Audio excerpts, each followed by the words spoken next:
Assalamualaikum warahmatullahi wabarakatuh. Selamat datang di podcast kali ini. Semoga kamu yang mendengar podcast ini diberikan ketenangan hati oleh Allah Subhanahu wa taala. Pada kesempatan kali ini kita kedatangan tamu yaitu Intan Humaira. Halo, halo Kak Ida. Yang topik ini akan dibahas tentang kehidupan sehari-hari, bagaimana mengubah kemungkaran dan menjadi pribadi yang berakhlak mulia. Aku mau bertanya nih, mengapa kita harus peduli pada kemungkaran? Nah, banyak nih yang terjadi di kehidupan kita. Kita sering menyaksikan hal-hal yang tidak sesuai dengan nilai-nilai kebaikan, baik dalam bentuk kecil seperti berkata kasar maupun bentuk besar seperti ketidakadilan. Dalam Islam, mengubah kemungkaran bukan hanya tugas para ulama atau pemimpin, tapi juga setiap kita umat muslim. Bagaimana itu menurut Intan? Wah, menarik sekali pertanyaannya, Kak. Nah, kita bisa tahu dari Nabi Muhammad SAW bersabda yang bunyinya, barang siapa yang diantara kalian melihat kemungkaran, maka ubahlah dengan tangan. Jika tidak mampu dengan tangan, maka dengan lisan, dan juga jika tidak mampu, maka dengan hati. Itulah selemah-lemahnya iman. Nah, hadis ini bukan untuk menekan kita, tapi mengingatkan bahwa setiap orang punya peran untuk mengubah kemungkaran. Tapi kemungkaran diubah itu bukan berarti kita harus turun ke jalan, menyampaikan teguran keras. Tapi terkadang bentuknya sederhana, seperti kita memberikan nasihat yang baik, menjalin silaturahmi yang baik, supaya komunikasi kita terjalin dengan baik. Oh, gitu ya Intan ya. Menurut Intan ya, bagus banget ya jawabannya. Berikut ada pertanyaan nih yang banyak request dari orang-orang, tantangan dalam mengubah kemungkaran. Kan mengoreksi kesalahan bukan hal mudah. Kita bisa dianggap sok suci atau malah dimusuhi, tapi bismillah perlunya kebijaksanaan. Menurut Intan, bagaimana dalam menghadapi itu? Nah, jadi gini Kak, Islam memang mengajarkan kita cara yang lebih penting dari tindakan itu ada beberapa.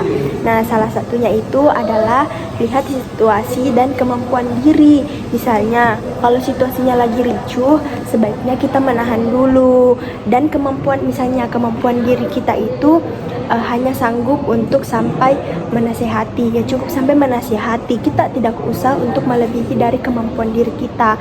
Malahan itu hanya mengundang memicu hal-hal yang membuat pertengkaran. Nah, yang kedua itu gunakan kata-kata yang lembut.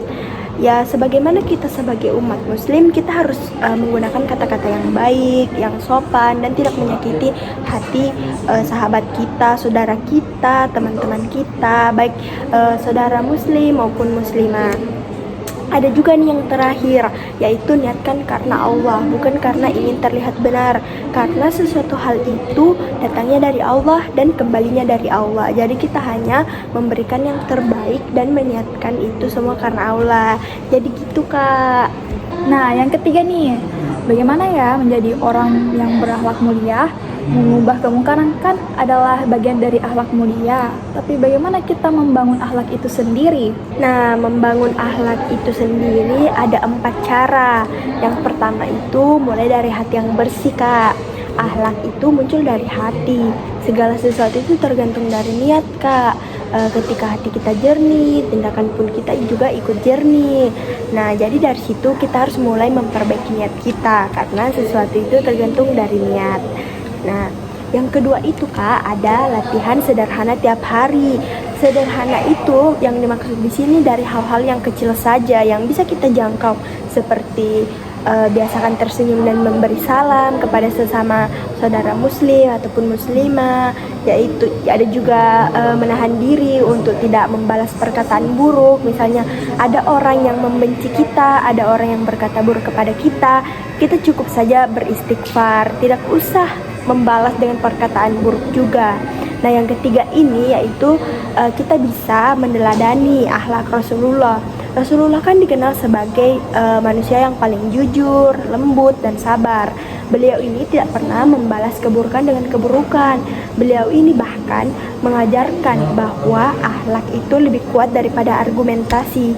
Jadi, bagaimanapun Rasulullah itu berperilaku, sebaiknya kita meneladani. Nah, yang terakhir Kak, yaitu adalah perbaiki lingkungan.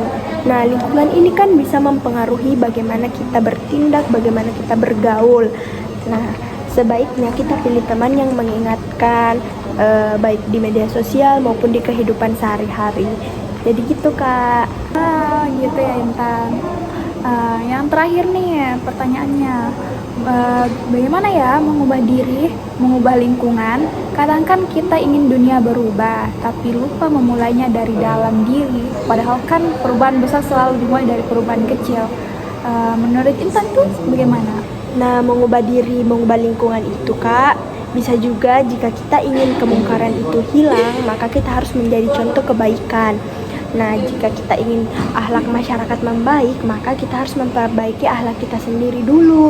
Jangan kita menegur orang lain, terus kita yang melakukannya. Itu nggak boleh Kak, itu sama aja kita membohongi diri kita sendiri.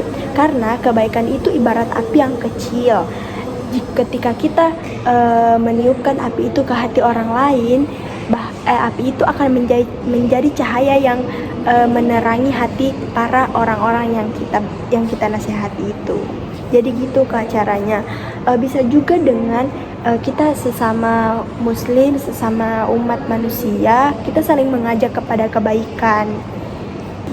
Nah, teman-temanku sekalian, mari kita mengubah hidup ini menjadi lebih bermakna dengan dua hal: berusaha mengubah kemungkaran sesuai kemampuan, dan terus berproses menjadi manusia yang berakhlak mulia. Tapi tidak harus sempurna ya teman-teman, kita harus tetap berusaha karena Allah itu melihat dari langkah kecil kita, bukan dari hasil akhirnya. Nah, teman-teman, sudah lama kita ini berbincang bersama Intan Humaira. Semoga podcast ini bermanfaat bagi kalian semuanya. Sekian dari kami, saya Nur Aida Fatia dari kelas AG3 Dan saya Intan Humaira dari kelas AG3. Wassalamualaikum warahmatullahi wabarakatuh. Asik.